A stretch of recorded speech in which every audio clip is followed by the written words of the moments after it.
MIM party alliance के लिए तैयार है। कौन बीजेपी को कामयाब कराना चाहता है या हिम्मत है बोलो। चाहे मोदी जी बोले, नीतीश कुमार बोले कि जनपेटी आपने रोके थे, आप क्या कर रहे हैं? तो आपकी नाकामी का आप सबूत दे रहे हैं। और वो जो बांग्लादेश से भागकर आकर बैठी है, बराए मेहरबानी उसको सीमांचल को ला ले। वो खुद बॉर्डर का रास्ता हम दिखा देते, वहां ले जाके छोड़ दे उसको। पानी आता है, जमीन कट जाती है, पुल नहीं है, पुल बनता है तो नदी में धंस जाता है। जब चुनाव लड़ेंगे तो जीतने के लिए लड़ेंगे। देखिए, मोहब्बत जो होती है ना, वो नौजवान लड़के लड़की में पिक्चरों में अच्छा लगता है। सियासत में एक तरफा मोहब्बत नहीं हो सकती। फिर अख्तर उल ईमान साहब ने यहाँ के लीडर ऑफ अपोजिशन को लेटर लिखा है।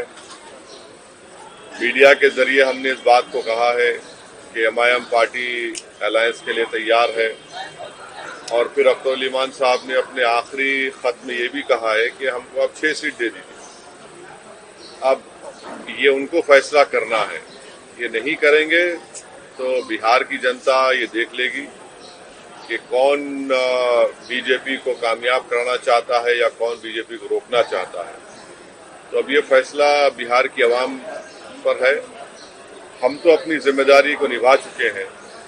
कल कोई हमसे ना कहे कि आपने बातचीत नहीं की, आपने फुला नहीं किया। तो हमने तो अपनी तरफ से पूरी कोशिश की और जनता के सामने, आवाम के सामने हमने इस बात को रख दिया। देखिए, उसका बैकग्राउंड ये है कि बिहार के जो अपॉलिटिकल कई लोग हैं जो ये गलतफहमी का शिकार थे कि असदुद्दीन ओवैसी अलायंस नहीं चाहता है। पर्सनली मुझ पर एलिगेशन लगाया गया। तो हमने अख्तर भाई से कहा कि ये लोग ऐसा कह रहे हैं तो आप उनसे ही लिखवा लीजिए, क्या लिख कर देना। तो बोले कि आप लेटर लिख दीजिए। बोले ठीक है, लिखते हैं लालू जी को।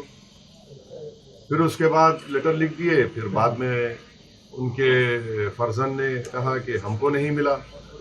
हमको ताज्जुब हुआ कि उनके पार्टी के फाउंडर वो हैं। उन्होंने कहा ठीक है, उनको भी लिख दीजिए। तो लिख दिए।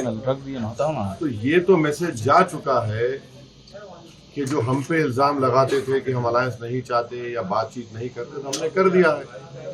अब इनके ऊपर है मुनस्सिर, वो अपनी पार्टी का फैसला वो लेंगे, हम अपनी पार्टी का फैसला हम लेंगे। अरे इनको बोल दीजिए कि बिहार में 59% खुद इनका एडवर्टाइजमेंट कहता है। 58% वोटर बिहार में 25 साल से कम उम्र का है। उनको बोलिए, इनके बारे में हिम्मत है बोलो। चाहे मोदी जी बोले, नीतीश कुमार बोले कि जनरेशन जी हमको ऐसा कर रहा है, तो फिर बिहार में 58% वोटर 25 साल से कम उम्र का है। तो ये बिहार के जो जनरेशन जी के जिसका वोट 58% है पॉपुलेशन में, उनको सोचना चाहिए कि तुम्हारे ख्वाबों को पूरा करना नहीं चाह रहे। उस बेटी आपने रोके थे, बीएसएफ आपके पास है, आप होम मिनिस्टर हैं 11 साल से। अगर यहाँ पर डेमोग्राफिक चेंज हो रहा है, आप क्या कर रहे थे उसके लिए? ये तो आपकी नाकामी का आप सबूत दे रहे हैं। और वो जो बांग्लादेश से भागकर आकर बैठी है, बराए मेहरबानी उसको सीमांचल को ला ले। वो खुद बॉर्डर का रास्ता हम दिखा देते, वहां ले जाके छोड़ दे उसको पहले बाहर करें। आप वो क्यों रही दिल्ली में? बराबर होना चाहिए। आर्टिकल 370 हमने तो प्राइवेट मेंबर्स बिल डाला था पार्लियामेंट में। वो अगर आएगा तो सीमांचल का डेवलपमेंट क्या प्रायोरिटी क्या होगी, वो काउंसिल डिसाइड करेगा। क्या यहाँ पर आपका मखना का क्या रेट मिल रहा है बताइए? यहाँ पर मकाई का मामला क्या रेट मिल रहा है बताइए? एम्स क्यों नहीं आता यहाँ पर? गाया में जो इंडस्ट्रियल पॉलिसी यहाँ पर क्यों नहीं आती? एक बेंच खोलिए हाईकोर्ट का यहाँ पर। यहाँ तो दिल्ली से फ्लाइट, अरे एक बिल्कुल नहीं है, अहमदाबाद की हो गई। अब ये बताइए कि एएमयू का एक छोटा सा दो कोर्सेज का, उसको भी आप बंद करना चाहते हैं। पानी आता है, जमीन कट जाती है। हम खुद चश्मदीद गवाह हैं। हम देख चुके हैं। अख्तर भाई से हम जाके रिलीफ बांटे थे एक बार। पुल नहीं है, पुल बनता है तो नदी में धंस जाता है। ये इशू है सीमांचल। दोस्ती के साथ अख्तर उल ईमान ने आगे बढ़ाया है। अगर आप उसे कमजोरी की निशानी समझेंगे तो हमको तो पॉलिटिकल पार्टी के चुनाव लड़ना पड़ेगा। जब चुनाव लड़ेंगे तो जीतने के लिए लड़ेंगे। हर पार्टी जीतने के लिए लड़ती है ना, दोस्ताना मुकाबला तो नहीं होता।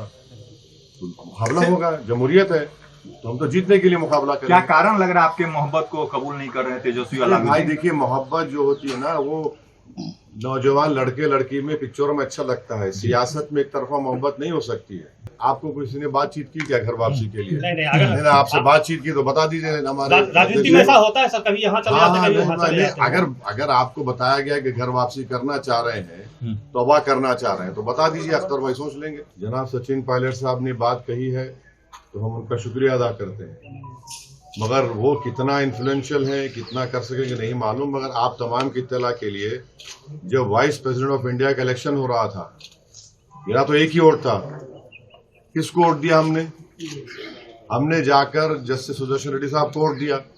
उस वक्त क्या हो गए, हम दूध के धुले हो गए।